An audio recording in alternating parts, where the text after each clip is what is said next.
Thank you, John, for that. The number 25 B&H BMW. Longhurst now just passing one. That moves him to 9th with that pit stop. That's not a bad effort, is it? It's a very big effort indeed, and depending on how things pan out towards the end of the race, they're going to be lurking right there. The BMW started from 14th position on the grid, so he's muscled his way past a few.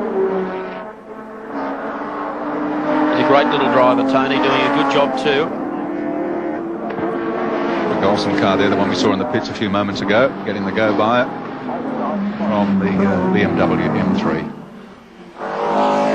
Car number 7 is the Holden Racing Team Commodore. Position 16th on the road after a costly pit stop a little earlier. There's two very bright youngsters sharing the cockpit. Our O'Neills on wheels and dual Oscar champ Brad Jones. How's it going, Bradley? Hi, Mike. What was the problem earlier for the pit stop? Well, I was listening to you say how bright Neil and I were, and this bright boy hit the wall. You're able to get in, get out fairly quickly, being such a long race. I guess being back to 16th and able to pick them up doesn't perturb you too much. The trick is picking them up, but I let Larry by. The car was getting a bit hot behind Bondi, and what's happening here? Jesus, this is interesting. Just talk to us when you can, don't worry. Yeah, just a hazard of long race with a lot of cars. Actually, if you just pan left, I hit right there. Oh, did you? Yeah, it's a bit of a bother, isn't it? I shudder every time I come by. I let Larry by, and I just drifted out a touch wide and hit the wall, cracked a couple of rims, and a tyre went flat. So it was a pretty quick stop, and hopefully hasn't affected our chances of a decent result. But I shouldn't imagine Cromley's doing too much smiling in the pits about now. Car 2, Nissan, as scheduled, comes into the pits. Okay, Peter McKay. Thanks, Mike. It's a regular pit stop for car 2, the first of the two factory Nissans to pit. Gary Walden isn't getting into the car. Drew Price is going to stay there, obviously, to do an extended stint. New tyres going on, and close to 120 litres of fuel. But a very smooth stop for Nissan. All Gary Walden could do during that stop was replenish Drew Price's fuel bottle. Okay, thank you, Peter. We already have David Parsons. The number 35 car is in the pits for his pit stop. Car 2, which we just saw in the pits, was in 6th position when it came in, rejoined the race in 14th place. And it's all starting to happen. Word is the mobile pit are ready as well, so they're all starting to come in for the first of the scheduled stops. So David Parsons out of the car and Wayne Park in the car now.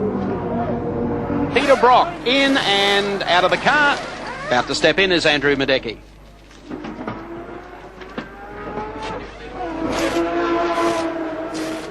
Again, we've got Andrew Madecki jumping into the car.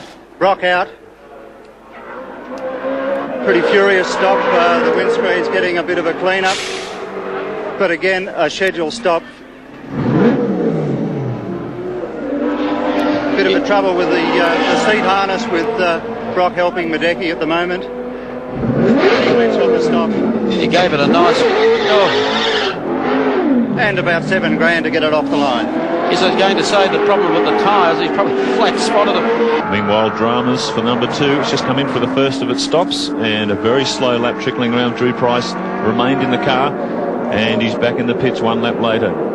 Well, Freddie Gibson just a few moments ago told Peter McKay they were cruising. They're not cruising quite so well now. Jim Richards maybe, but not the 2 car.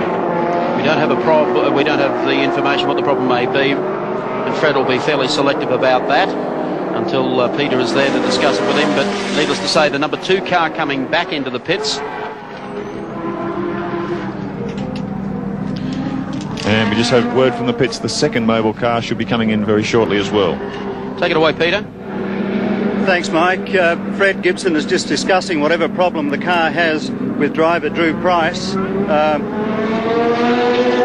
There's an electric fan at the front of the car suggesting there could be an overheating problem. This is a problem with turbo cars during pit stops, and conventional wisdom has it that you put an electric fan at the front of the car just to keep everything cooled down. But once the problem's resolved, I'll grab Fred Gibson and just discover exactly what the problem is. Yeah, stay on that one, Pete. Thank you. While you're investigating that, Peter McKay, the third Shell Team car 19, has come to the pits. There's a driver change taking place there as well. So Kane Scott is out and Greg Taylor going in. That's the Kiwi combination. Boy, there's certainly mixing up on the circuit now. Tony Longhurst in the Benson Hedges BMW now up to 7th position. How's that, folks?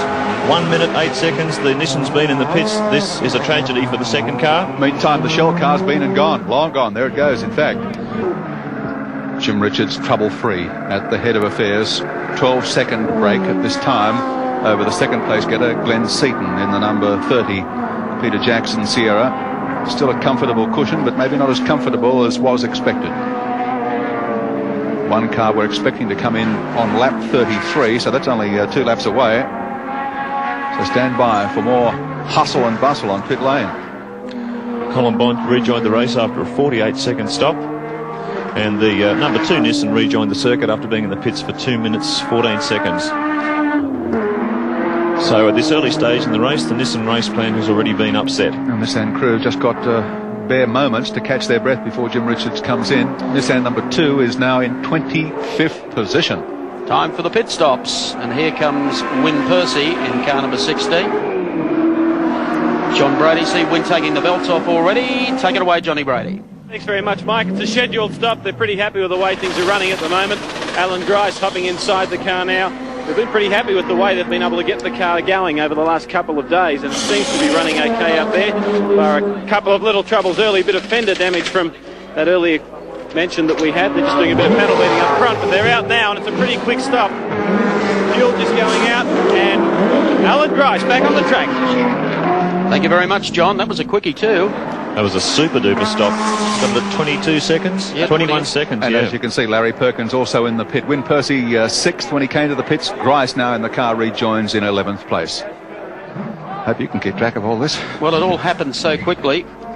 Oops. Now Thomas Mazera has stepped into Larry's car.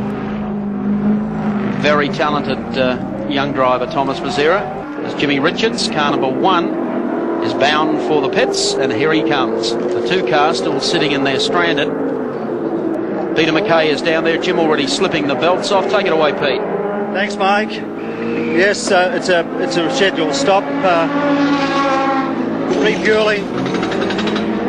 I nearly went through on the bottom of the Nissan. Managed to escape that.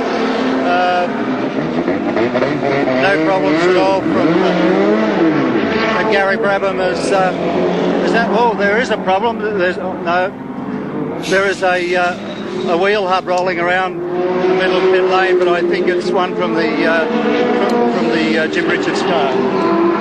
Any problems you've been able to find out about the Drew Price number 2 car? Mike, Fred Gibson said they couldn't find anything wrong. Drew reported the car was wandering around coming down Conrod Straight, and he made the precautionary pit stop to check on it, but the boys couldn't find anything, and Fred thinks it could be just that the tyres are cold, and he sent him back out for another check. Richards, of course, came into the pits leading the race, handed over to Mark Scape. He has now rejoined the event running in 4th position.